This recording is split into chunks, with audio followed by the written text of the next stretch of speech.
Sushant Rajput personal అసిస్టెంట్గా ఉన్నటువంటి దిశ శాలిని ఎవరైతే ఉన్నదో ఆ అమ్మాయిని ముందుగా తను హత్యకు గురి కావడం, ఆ తర్వాతన కొన్ని రోజులకి సుశాంత్ రాజ్పుత్ ఆత్మహత్య చేసుకున్నటువంటి సంఘటన ఏదైతే ఉందో, ధోని సినిమా ఇప్పటికీ మనకి ఈ ప్లాట్ఫామ్లో కనబడుతుంటుంది. ఆ ధోని పాత్రని ఇతను వేశాడు సుశాంత్ రాజ్పుత్, అందువల్ల బాగా పాపులర్ అయ్యాడు దేశం అంతా కూడా.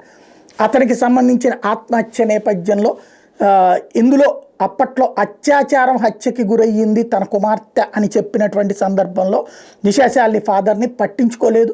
అతను ఒక పిచ్చోడిగా జమ కట్టే ప్రయత్నం చేశారు. ఇప్పుడు ఆయన బాంబే హైకోర్టులో ఆదిత్య దాకరే మీద విచారణ చేయమని అడిగాడు. ఎవరైతే ఇప్పుడు పండిత పుత్ర పరమసొంట అని బాలాసాహెబ్ దాకరేకి ఒక సొంట పుట్టాడు ఉద్ధవ్ దాకరే, ఆ ఉద్ధవ్ దాకరే అనే సొంటకి మరొక సొంట పుట్టాడు ఆదిత్య దాకరే. తమ పార్టీ సిద్ధాంతాలని పక్కన పెట్టి రాద్ధాంతాలు చేసేవాడు ఉద్ధవ్ దాకరే అయితే, వ్యక్తిగత జీవితంలో రాత్రి పగలు 24 గంటలు బార్లు మెయింటైన్ చేయమని చెప్పి తను అధికారంలోకి రాగానే ప్రకటించినటువంటి వాడు ఆదిత్య దాకరే.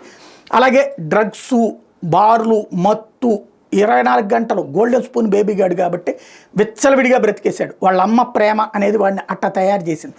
ఆ దరిద్రుడే ఇందులో ఏదో చేశాడన్నటువంటి ప్రచారం ఉన్నటువంటి నేపథ్యంలో తాజాగా వాడి మీద విచారణకి అనుమతించింది న్యాయస్థానం. 2020లో జరిగినటువంటి ఏది మహారాష్ట్ర హైకోర్టే ఓకే చేసినటువంటి నేపథ్యంలో ఏం జరుగుతుందో చూడాలి.